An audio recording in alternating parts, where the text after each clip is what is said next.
Mari Mas, silakan masuk. Yang kemarin chattingan ngajak ketemuan itu ya? Iya betul Bu. Kalau boleh tahu, Masnya tahu saya dari mana ya? Dari teman Bu. Itu mencari tahu sendiri atau direkomendasikan teman? Kebetulan saya cari tahu sendiri. Wah, bagus sekali. Berarti Mas sukarela ya untuk melakukan konseling kali ini? Iya betul Bu. Sebelumnya, perkenalkan saya Rafika Emi yang akan membantu Mas dalam konseling kali ini. Salam kenal ya Mas. Oh iya, salam kenal juga Bu. Baiklah, apakah Mas sudah pernah mengikuti konseling sebelumnya? Kebetulan belum pernah. Ini pertama kalinya saya mengikuti konseling. Baiklah, selanjutnya saya izin menjelaskan dulu tentang konseling. Konseling adalah bantuan profesional yang diberikan kepada konselor kepada konseli dengan tujuan agar konseli mampu memecahkan masalah atau problem yang sedang dihadapi. Selain itu juga memandirikan klien. Jadi kalau misalnya nanti Mas punya masalah yang sama, itu Mas bisa menyelesaikan masalahnya sendiri. Sampai sini ada yang mau ditanyakan? Belum ada Bu. Saya lanjutkan. Jadi konseling ini itu dilandasi oleh beberapa asas seperti asas kerahasiaan, sukarelaan, keahlian, kegiatan, kemandirian, dan masih banyak yang lain. Dalam asas kerahasiaan, kami menjamin semua informasi yang terkait dengan masalah Mas akan aman, jadi Mas tidak perlu takut untuk menyampaikan masalah-masalah Mas. Oh begitu ya Bu. Saya sedikit paham. Sekarang saya mengerti tentang apa itu konseling. Oke, pertemuan kita ini dibatasi oleh waktu, jadi kita akan melakukan pertemuan ini selama 30 sampai 45 menit. Dengan adanya waktu yang singkat ini, maka kita sebaiknya benar-benar memanfaatkan waktu yang ada.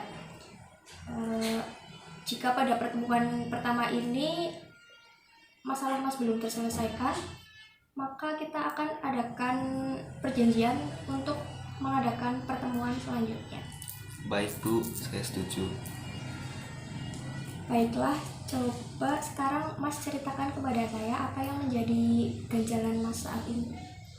Jadi begini Bu, kebetulan saya kan mengikuti organisasi dan juga saya itu seorang mahasiswa. Jadi masalah yang saya alami sekarang itu saya kebingungan untuk membagi waktu ketika saya berorganisasi dan juga saya berkuliah. Boleh dijelaskan lebih rinci lagi kenapa Mas bisa sampai kebingungan seperti saat ini? Jadi yang saya alami itu kebetulan saya di sebuah organisasi itu menjadi seorang ketua dan di situ saya masih merasa belum menjadi pemimpin yang baik karena ketika ada kegiatan itu selalu saya yang melakukan segalanya. Nah, anggota saya itu masih pada belum mempunyai jiwa-jiwa yang ingin melibatkan diri mereka untuk berada di organisasi itu. Sedangkan saya juga seorang mahasiswa, saya kuliah dan ya pastinya seorang mahasiswa itu kan ya banyak tugas dan jam yang ditentukan oleh kampus itu kadang-kadang berubah. Begitu. Oke, ya. Saya memahami perasaan Mas.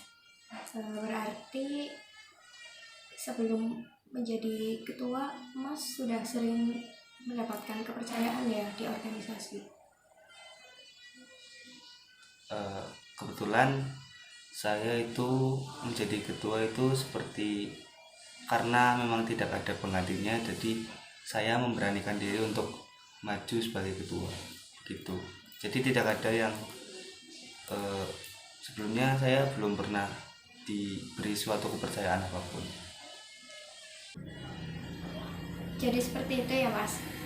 Bisa ceritakan pada saya bagaimana itu bisa terjadi dan kapan terjadi?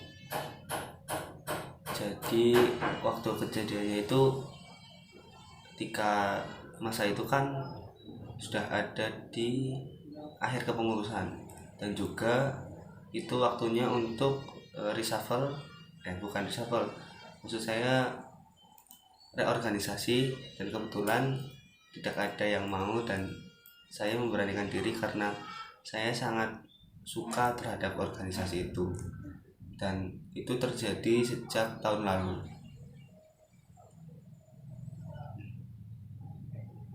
Berarti Mas jadi ketua sendiri itu secara sukarela atau bagaimana? Iya, saya melakukannya dengan secara sukarela. Baiklah, kalau begitu sebenarnya ini termasuk hal yang positif ya, karena Mas bisa mendapatkan suatu kepercayaan penuh di sebuah organisasi. Akan tetapi itu malah membuat Mas kebingungan, ditambah lagi dengan tugas kuliah yang datang secara bersamaan. Dalam hal ini berarti Mas belum bisa membagi waktu nih antara organisasi dan kuliah. Bagaimana menurut Mas? Ya begitulah Bu, nggak bisa berkata-kata sih.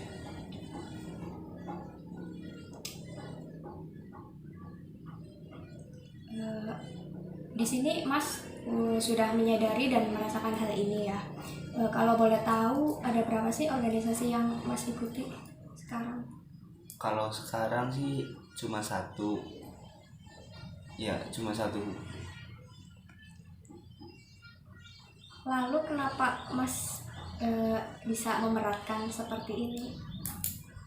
Ya karena pada setiap kegiatan saya selalu diberikan tanggung jawab yang menurut saya itu berat. Selain itu saya juga harus melakukan tugas lain sesuai job desk yang saya awalnya saya merasa bersemangat, tapi karena terlalu sering dan tugasnya semakin kesini semakin berat, dan juga ditambah jam yang tidak menentu, itu membuat saya tertekan. Sebenarnya kegiatan di organisasi itu tidak setiap waktu, tapi sekali kegiatan itu kegiatan besar dan pasti saya selalu dilibatkan, bukan selalu dilibatkan, malah memang seharusnya saya terlibat sih. Berarti Mas tertekan karena diberi tanggung jawab secara terus-menerus. Betul. Kalau di perkuliahan sendiri, Mas sudah semester berapa? Sekarang saya semester 3. Wah, masih di semester 3 ya Mas. Di semester 3 ini kan sedang banyak-banyaknya tugas ya. Hebat sekali ya Mas, masih di tahap adaptasi sebagai mahasiswa, tapi masih bisa melakukan penyesuaian dengan organisasi yang sibuk ini. Terima kasih Bu. Dari cerita yang Mas uraikan sebelumnya, ini masalahnya tentang pengaturan waktu ya Mas? Bener Ibu. Kalau begitu Mas bisa tuliskan sesuatu yang menghambat di perkuliahan. Silakan Mas bisa ditulis di kertas ini. Boleh Bu. Baik, saya terima ya Mas. Terima kasih Mas sudah mau menuliskan. Dilihat dari kendala yang Mas tulis ini, itu ada 3 ya Mas. Yang pertama, tugasnya banyak, terus mengerjakan tugas mendekati deadline, dan rasa malas. Sebelum dilanjut, saya mau mengucapkan selamat kepada Mas karena sudah mau menyadari apa yang belum beres dari diri Mas. Saya salut ke Mas. Kalau diurutkan poin utamanya itu rasa malas ya Mas, lalu mengerjakan tugas mendekati deadline karena tugasnya banyak. Begitu. Sebenarnya saya tidak terlalu malas Bu, tapi ya seperti itu, bolehlah. Baik, selanjutnya Mas bisa menuliskan suatu hal yang bisa membangkitkan semangat Mas di perkuliahan maupun di organisasi. Baik, terima kasih Mas. Di sini hal utama yang bisa membuat Mas semangat itu mengingat alasan berkuliah. Bisa dijelaskan lebih rinci lagi bagaimana? Baik, jadi alasan saya berkuliah itu karena ingin mengubah kehidupan saya. Jadi kenapa saya semangat ketika saya mengingat alasan saya berkuliah? Karena alasan saya itu ingin membahagiakan orang tua yang pertama, yang kedua mengubah mungkin nasib hidup saya dengan berkuliah. Mungkin saya bisa mencari pekerjaan yang layak, dan yang terakhir karena ingin menularkan ilmu yang saya dapat ketika saya berkuliah kepada masyarakat sekitar, begitu.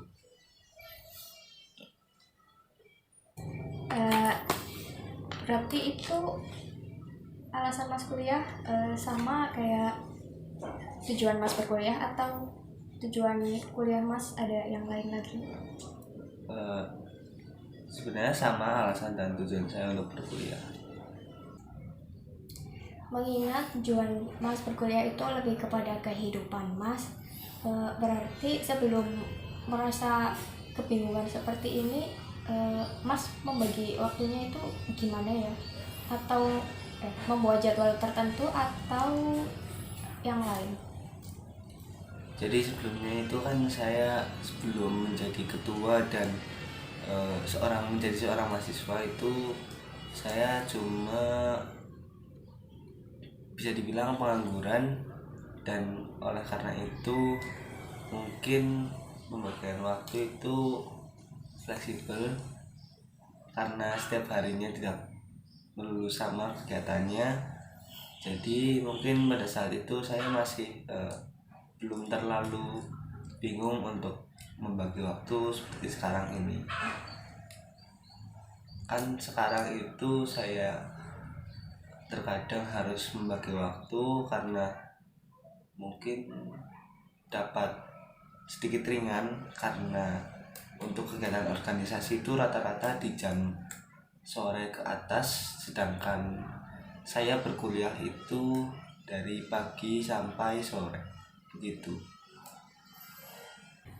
Baiklah, kalau begitu mungkin kalau ada kegiatan organisasi di siang hari Mas bisa mengikuti perkuliahan terlebih dahulu, lalu baru bergabung ke organisasi, karena di organisasi itu sudah ada yang menghandle, begitu Mas? Ya, begitu. Mungkin sesi pertemuan kali ini cukup sampai sini ya Mas. Semoga kedepannya Mas bisa mengatur waktu lagi lebih baik.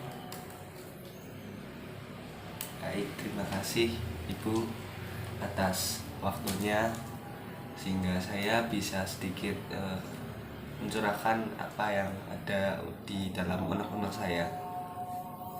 Bagaimana perasaan Mas setelah kita melakukan pertemuan tatap muka kali ini?